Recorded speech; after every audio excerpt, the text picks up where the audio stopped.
I discovered something strange about confidence. It vanishes the moment you try to build it. The harder you chase it, the faster it runs. For years, I watched people exhaust themselves with affirmations, mirror exercises, forced postures, growing more hollow with each attempt. Then one morning in Calcutta, I stopped chasing entirely. I did the opposite. And what rushed in was not confidence. It was something far more powerful, something already living inside you right now, waiting not to be built, but uncovered. This morning rule doesn't add anything to you. It removes the one invisible barrier that's been blocking your natural force from emerging. You're watching this because somewhere deep in your chest, you feel it.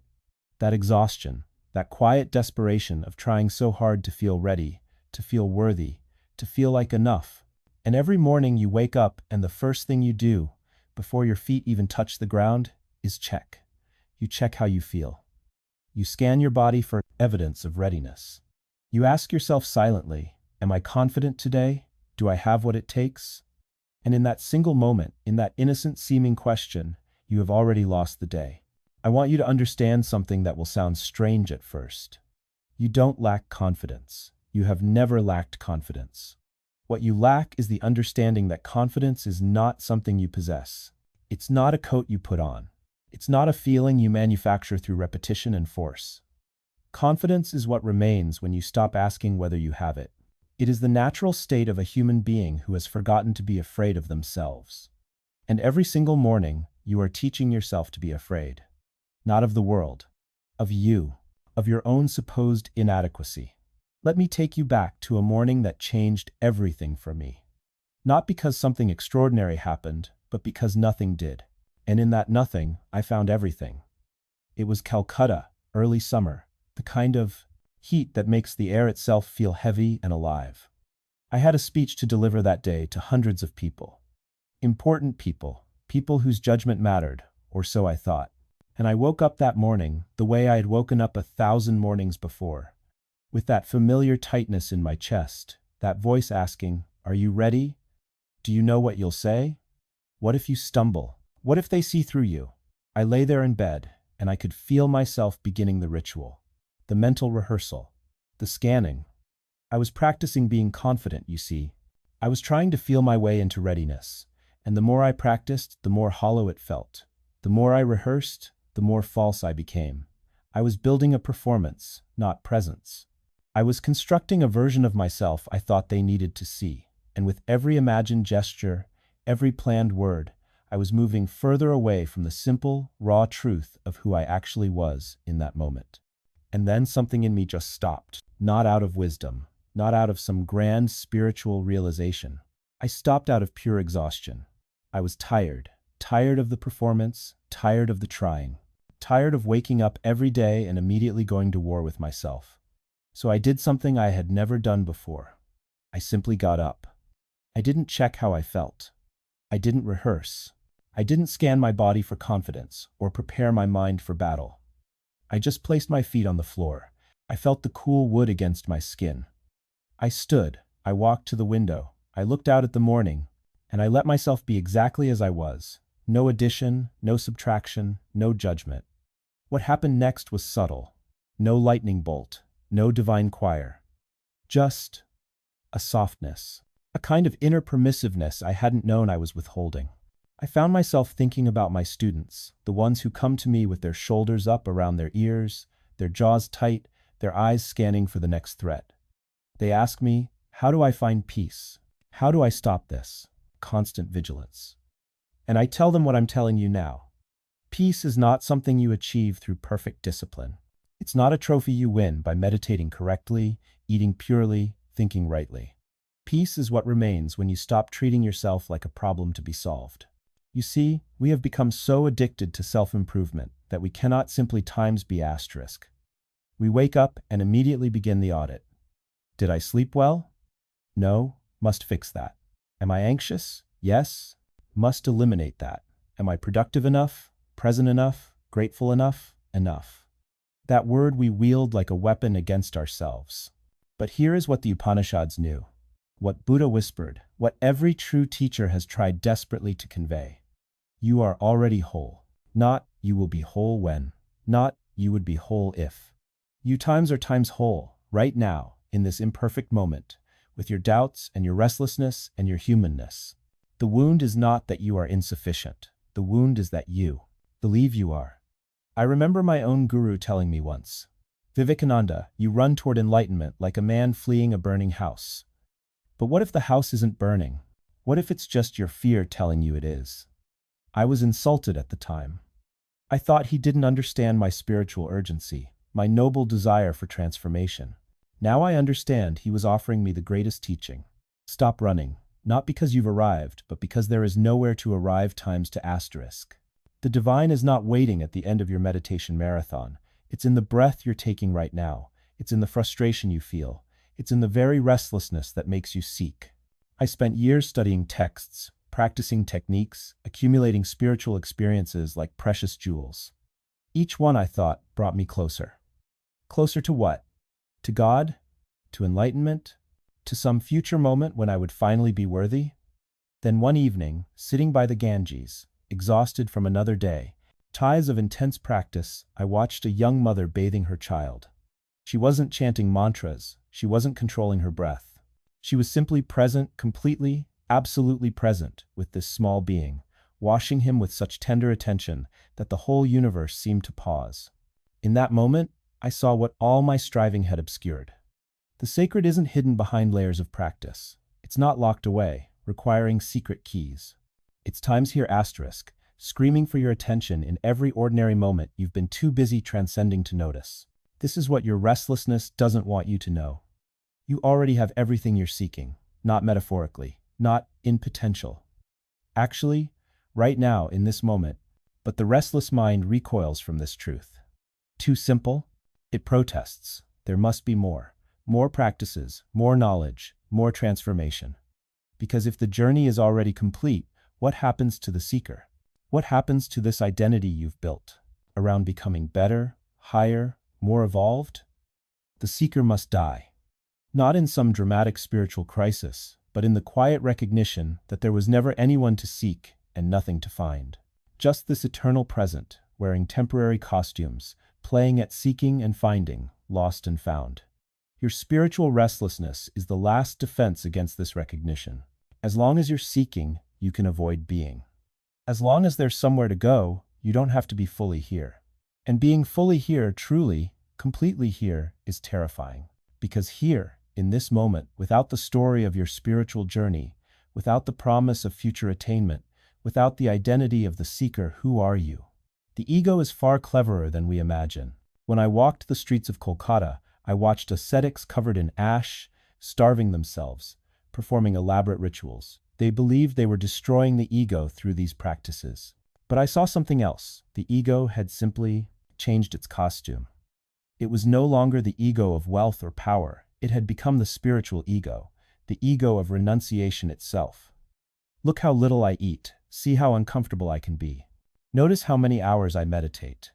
The ego doesn't die through performance. It feeds on it. I'll tell you what actually threatens the ego. Ordinariness. Not the romanticized simplicity you read about in books, but the real, raw experience of being no one special, doing nothing important, going nowhere meaningful. That's why the spiritual marketplace is flooded with techniques and teachers and transformational programs. Because ordinariness doesn't sell. You can't build a brand around, maybe you're already complete. There's no money in stop and see what's here. The entire spiritual industry depends on your dissatisfaction. It needs you to believe you're broken so it can sell you the fix. It needs you to feel inadequate so it can offer you adequacy for a price, of course. 3 easy payments of your authentic presence. And before you think I'm criticizing others while exempting myself, I did this too. In my travels across America and Europe, I saw how hungry people were for something real. And yes, sometimes I gave them spectacle instead. I performed miracles of rhetoric when simple truth would have served better. I built a persona when I should have pointed beyond personality entirely. The irony was not lost on me even then. But here's what I learned. The real transformation happens when you stop trying to transform. It happens when you finally exhaust yourself, chasing enlightenment, and collapse into what's already here.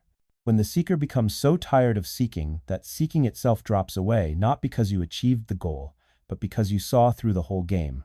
And when that happens, my friend, you discover something shocking. You were never broken. You were never incomplete. You were never the limited, struggling person you thought you were. The entire story was just a dream within consciousness, and you are not the dream character. You are the dreaming itself. This is why I get so frustrated when I see people treating spirituality like another self-improvement project. I need to fix my ego. I need to dissolve my mind. I need to destroy my conditioning. Who is this I that's going to do all that work? It's like a character in your dream trying to wake up the dreamer. It's absurd when you see it clearly. Let me tell you about something that happened to me years ago.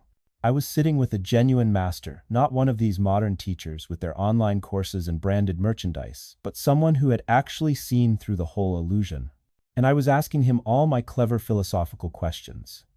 What is the nature of consciousness? How does one transcend the mind?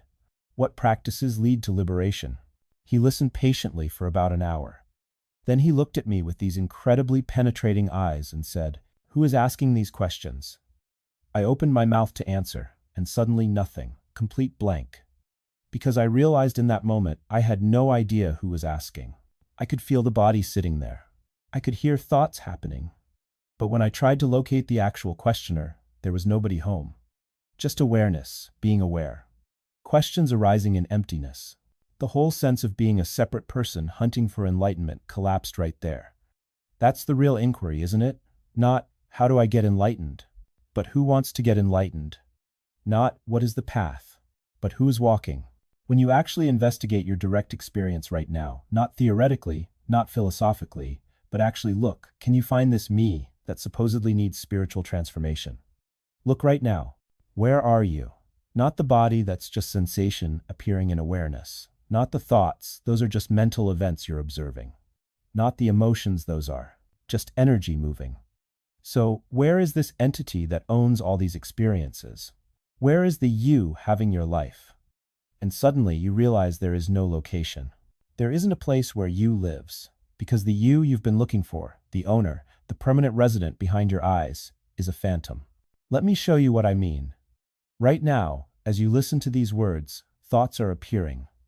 Yes, perhaps you're thinking about what I'm saying. Perhaps you're thinking about your dinner, your work tomorrow, someone you need to call. Watch those thoughts. Who is thinking them? You might say, I am thinking them. But are you? Or are they simply arising, like clouds forming in an empty sky? Did you decide to think the next thought you're about to think? Try it now. Decide, consciously, what your next thought will be. And watch what happens. What you'll notice is bizarre. The thought appears, and then a split second later, there's a sense of, I thought that. The thought comes first. The claim of ownership comes after. It's like a thief who steals something and then immediately shouts, this is mine, I've always had this. This is what the ego does, moment by moment. Experiences arise, sights, sounds, sensations, thoughts, emotions, and the ego rushes in to claim them. I'm seeing this. I'm thinking this. I'm feeling this. But if you look very carefully, you'll see that the experiences come first, and the claimer comes second. The claimer is not the source. It's an afterthought. A narrator that appears after the fact, weaving a story of ownership and control. Watch your breathing right now. You're breathing, yes? Who is breathing? You might say, I am. But the breath was happening before you paid attention to it. The breath continues whether you think about it or not. The heart beats, the stomach digests. The cells divide. Where is the you that's supposedly running this operation? You are not the operator. You are not the driver of this vehicle. That's the shocking truth. The driver is another illusion. The vehicle is driving itself, has always been driving itself, and the sense of someone behind the wheel is a story, a convincing fiction written in real time. But if there's no driver, then who is aware of this? Who is listening to these words right now? And this is where the teaching becomes utterly radical, where language itself begins to break down, because what you truly are cannot be captured in subject-object terms. There is awareness, pure, simple, undivided awareness. Not your awareness or my awareness, just awareness itself, like space that contains all objects but is not itself an object. You cannot find it because you cannot step outside of it. You cannot grasp it because it is that which grasps. You cannot see it because it is that which sees. The great Zen masters called this the eye that cannot see itself. The ancient rishis of India called it turiya, the fourth state beyond waking, dreaming, and deep sleep. But even these names are fingers pointing at the moon. What you are is nameless, formless, boundless, the very context in which all experience appears and disappears. Think of a movie screen. Images dance across it, heroes and villains, love stories and tragedies, births and deaths. The screen is affected by none of it. Fire on the screen doesn't burn it. Water on the screen doesn't wet it. The most dramatic story unfolds, but the screen remains unchanged, unstained, always purely itself. You are that screen. Not the person on the screen, not the character with a history and a future, with hopes and regrets, but the awareness in which that entire drama appears. The screen doesn't identify with any particular scene. It doesn't say, I am the hero or I am the villain. It simply allows all scenes to appear without resistance. This is why suffering ends not through achieving something, but through seeing through something. The character in the movie always suffer. That's the nature of the storyline. But you are not that character. You never were. You are the unchanging awareness that witnesses the character's struggles without being touched by them. And here's what makes this so difficult to grasp.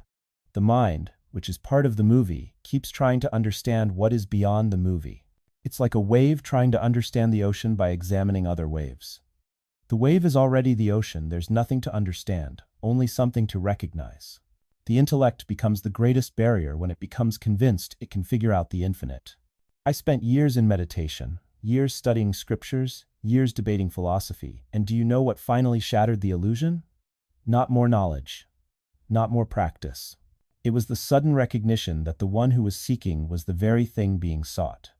Picture a flashlight searching in the darkness for the source of its own beam. It can illuminate everything around it, but it cannot see that it is the light. The moment someone truly points this out, the search ends. Not because you found something, but because you realized you were never lost. This is why spiritual practice can become its own trap. You meditate to achieve enlightenment. You study to gain wisdom. You renounce pleasures to find peace. But who is doing all this? Who is the meditator? Who is the seeker? As long as there's someone trying to become something, the fundamental ignorance remains intact.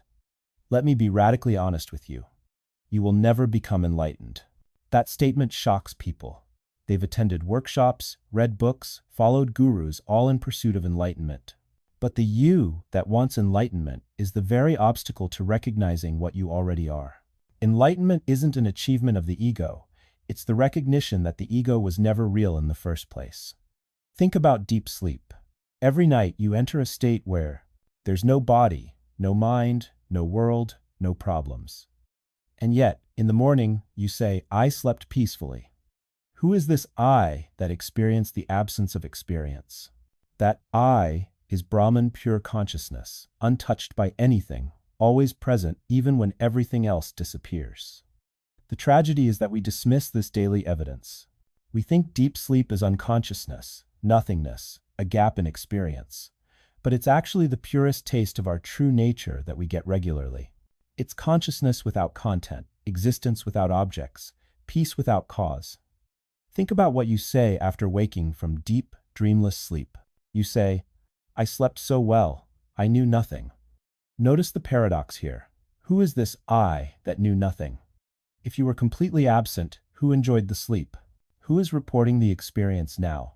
The materialists stumble here. They say sleep is unconsciousness, yet you wake up refreshed, rejuvenated. If you truly cease to exist, how could you benefit? A gap cannot restore. Only continuous presence can carry the experience forward. Consciousness was there throughout, silent, witnessing, requiring nothing. The body rested. The mind rested. But you, the real you, never went anywhere. You simply stopped identifying with the machinery. This is why saints and sages speak of enlightenment as waking up. Not because you gained something new, but because you recognize what was always awake. Even in your deepest sleep, awareness persisted. It had to. Otherwise, who would know you had slept? The three states point to the fourth Vedanta speaks of Turiya, the fourth state. Not a state you enter, but the background reality that permits all three states to appear. Waking exists in Turiya. Dreaming exists in Turiya. Deep sleep exists in Turiya. Like images on a screen, they come and go, but the screen remains unchanged. You are that screen, not the changing images, but the unchanging awareness in which all experience appears. When you identify with the waking state, you forget you were present in dream. When you identify with dream, you forget you were present in deep sleep. But something witnessed all three transitions. Something remained constant through every shift. That constant is not a state. States come and go. That constant is your very nature, pure consciousness, self-luminous, needing nothing outside itself to exist. And yet, how rarely we rest in this truth. We spend our entire lives chasing experiences, seeking states, accumulating moments as if enough of them, stacked high enough, will finally give us the permanence we crave. But tell me, have you noticed? The more you chase, the more you remain the same person doing the chasing. The hunter never becomes the hunted, the seeker never becomes the sought, because you already are what you seek. There is a beautiful story from the Upanishads. A young fish swims frantically through the ocean, asking every creature it meets, "Where is this thing called the ocean? I have heard so much about it. I must find it." And all the while, it is swimming in the very ocean it seeks. It is made of ocean. It breathes ocean. It has never been apart from ocean for even a single moment. This is your situation exactly, you ask. Where is peace? While peace is your very substance, you ask, where is God? While God is the questioner itself, you ask, how do I find myself? While the finder is already the found. The problem is not distance. The problem is familiarity. You are so close to yourself that you cannot see yourself. You are so intimate with your own being that you overlook it entirely, searching instead in distant philosophies, exotic practices, future attainments. But I tell you, the end of all seeking is here. Now, not as a state that comes and goes, but as the witnessing presence that watches all states come and go. When you are angry, something knows, I am angry. When you are peaceful, something knows, I am peaceful. That knowing itself, that pure awareness is constant. That is what you are, not the anger, not the peace, but that which knows both without being touched by either. This is why I say, you are not in the world.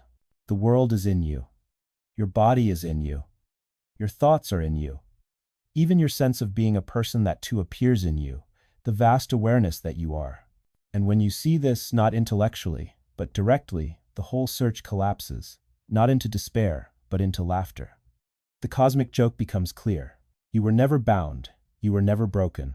You were never incomplete. You only believed you were. And this belief, my friend, this single belief has been the root of all your suffering.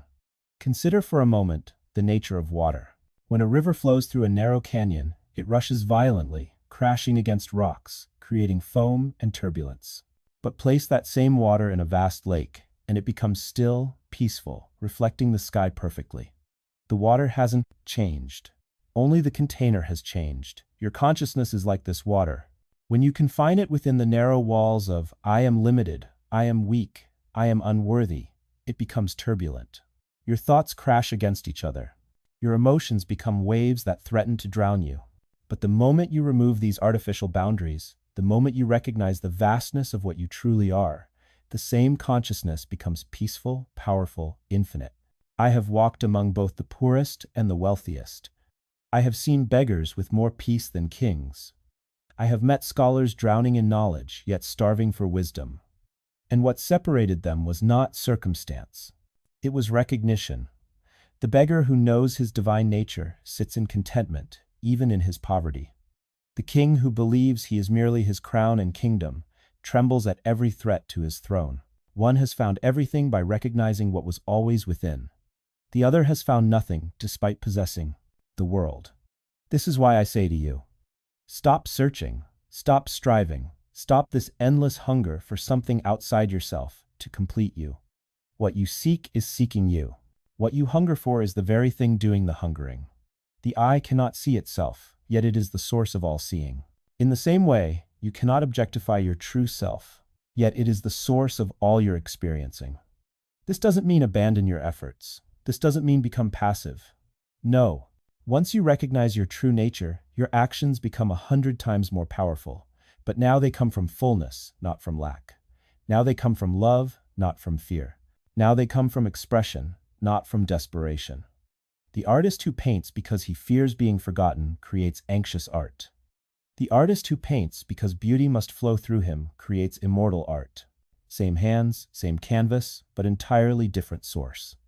When you act from the recognition of your divine nature, you are no longer trying to become something. You are simply allowing what you already are to manifest in the world. This is why the work itself transforms. Not because the actions have changed, but because the consciousness behind them has shifted. The mother nursing her child is no longer depleting herself out of obligation. She is channeling the Divine Mother through her hands. The teacher standing before students is no longer performing a role. They are serving as a conduit for the eternal guru that exists in all beings. The craftsman shaping wood is no longer merely earning wages. They are collaborating with the creative intelligence that manifests galaxies. And here is something beautiful. When you operate from this space, you stop needing the world to validate your work. Because the validation comes from within. You know not through belief, but through direct experience that what flows through you is sacred. The world may applaud or ignore it. That becomes secondary. You have touched something that exists beyond the fluctuations of opinion and circumstance. I remember once watching a sculptor in Rajasthan work on a stone deity for weeks. When it was nearly complete, a crack appeared that ran through the face. Years of work, seemingly ruined.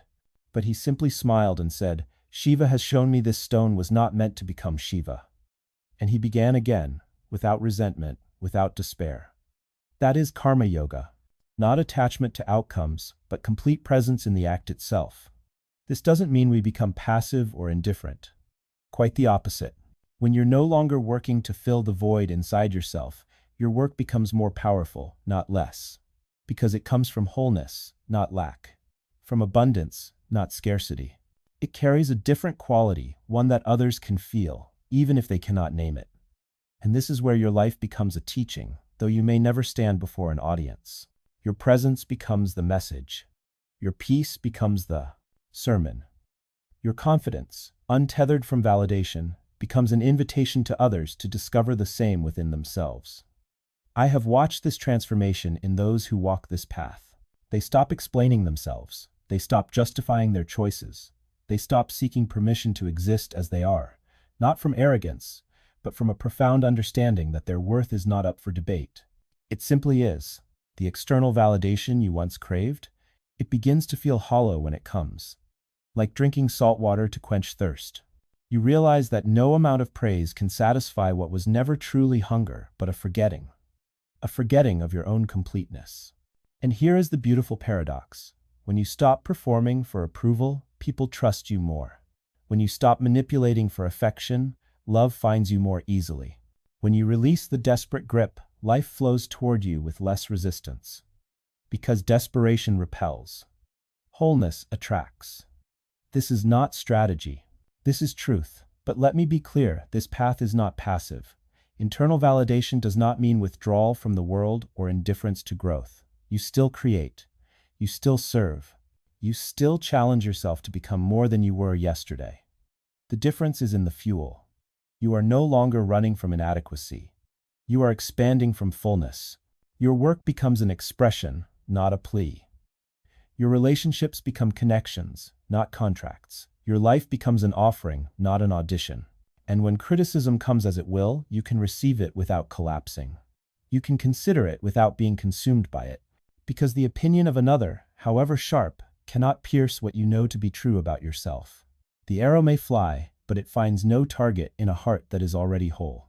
And yet I want to leave you with something more. Not just philosophy, but practice. Not just wisdom, but a way forward. When you wake tomorrow morning, before the world begins to speak, before the voices rise again with their judgments and their noise, take a moment. Just one moment. Place your hand upon your chest and feel the breath moving within you. Feel the life that animates this body. Feel the consciousness that observes even the act of observation itself. And then ask yourself, who am I before anyone tells me who I am? Not who they say you are. Not who you fear you might be. Not who you wish you were. But who you are in that silent space before thought begins. This is your center. This is your truth. the world will continue its commentary. People will always have opinions. Some will love you, some will misunderstand you, some will judge you from a distance with nothing but fragments and assumptions. This is the nature of the world. You cannot stop the rain from falling, but you can choose whether to stand in it or find shelter within yourself. I have traveled far. I have spoken to thousands. I have been praised and criticized, celebrated and condemned. And through it all, one truth has remained constant. The only opinion that has ever truly mattered is the one that reflects my own alignment with truth, with Dharma, with the divine purpose within me. When I stand before God, if such a moment comes, I will not be asked, "What did they say about you?" I will be asked, "What did you do with the life you were given? Did you live it with courage? Did you serve with love? Did you remain true to the highest vision of yourself?" And so I ask you the same. What will you answer when that question comes? Will you say you spent your days imprisoned by the opinions of strangers? Or will you say you broke free, you rose, you lived as the divine soul you truly are? The choice, my friend, has always been yours. The cage was never locked. The door was always open. You need only walk through it. And on the other side? Freedom. Not the freedom from responsibility or consequence, but the freedom to be fully, authentically, courageously yourself. This is the gift of indifference to criticism, not coldness but clarity, not arrogance but self-knowledge. Walk forward with your head high. The world will say what it will. But you will be free.